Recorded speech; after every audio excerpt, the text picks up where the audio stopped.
at AMF West Lanes in Overland-Park, Kansas. Carolyn Dorin, by her victory last game over Carol Giannotti, has advanced, and her opponent, Jeanne Naccarato, has elected to allow Carolyn to start on the odd-numbered lane. And a lane breakdown, lane 19, 5 strikes, lane 20, 3 strikes, but Carolyn Dorin did finish in her 10th frame on lane 19. Ooh. And many times after a commercial break, you come back, you don't get the ball off your hand clean, turn it early, you hit left of target. Carolyn Dorin shot .248 her last game. Beat her high television game by just 1 pin. This is the Nichols family. Bill is the general manager of the center. Here's wife Patricia seated alongside him. They'll be presenting a trophy towards the end of the telecast. Well, she heaves a sigh of relief. We heard her utter that.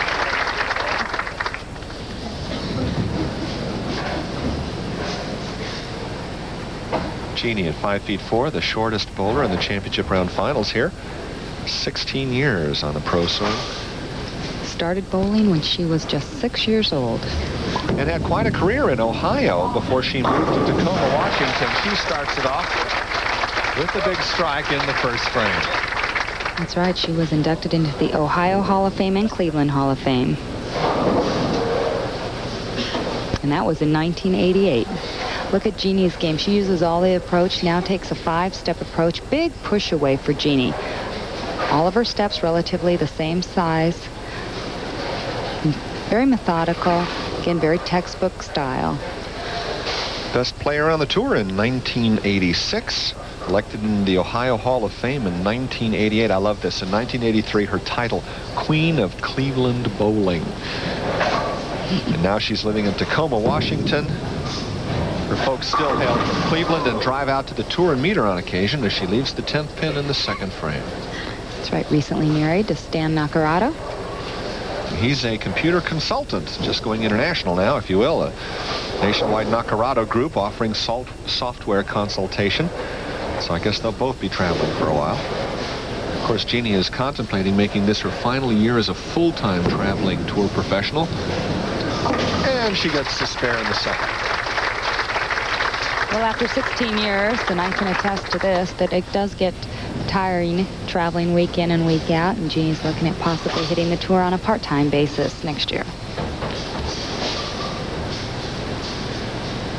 Carolyn defeated Naccarato substantially in their heads-on match play. Carolyn's average on this pair, 225. Jeanne's, 238. Oh! Carolyn's sister, Kathy, watching from the sidelines. Very important part. These two sisters are very emotionally connected. They share a lot of tips and conversation.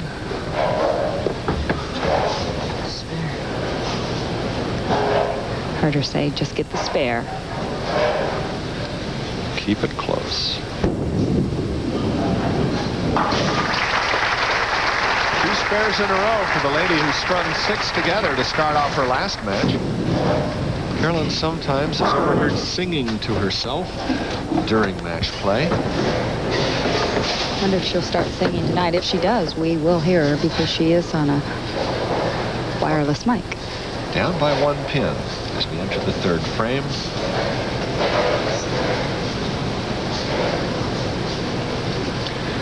Carolyn receiving a lot of help from her coach, ball rep Bill Hall out of Oklahoma City, Oklahoma. She says, Bill, all those hours you've been working for me have paid off. Here with a strike in the third. Well, someday Carolyn would like to be named to the All-American team. And a player that has been named twice to the All-American team, Jeanne Naccarato, now up in the third frame, has the lead by 1 pin.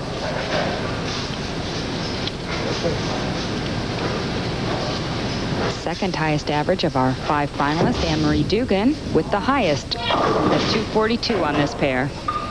Ooh, leaving the 2-5. Ought to be relatively easy for her to pick that up, but it comes at an awkward time.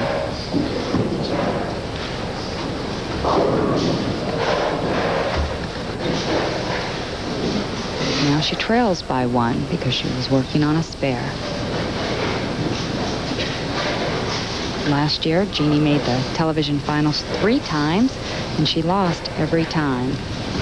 We talked at the top of the program about how close. Oh, she just chops off the 2, leaves the 5, and open frame in the 3rd. About how close it was for her to make the shows earlier, we asked her to discuss level of excitement after making the first show of the swing. I feel that the pressure is off myself right now because I bowled well all swing and I missed the show a couple of times within 10 pins of each other. And I'm just very glad to be here, and I'll just do my best tonight, and what happens, happens. And what happens is an open in the 3rd as she comes back now in the 4th and gets them all.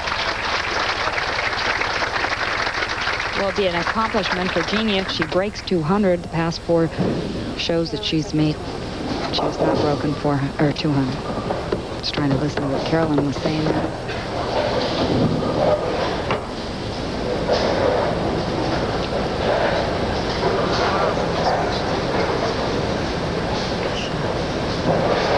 She said, make a good shot. Skid up. Skid up it did, up into the pocket to get a double here in the 4th frame. Well, that's the line she's playing. Very tight, right around the 4th arrow, and the pocket actually sits on the 17th board, so she wants the ball to slide and then break at about the last 5 feet. With that strike in the 4th, a 22-pin lead. Carolyn Dorin also grateful to the guys at the pro shop at Showplace Lanes in Euless, Texas. Evidently, they give her pretty much all the help she could ask for when she steps on in for some work on equipment. And she's grateful for that.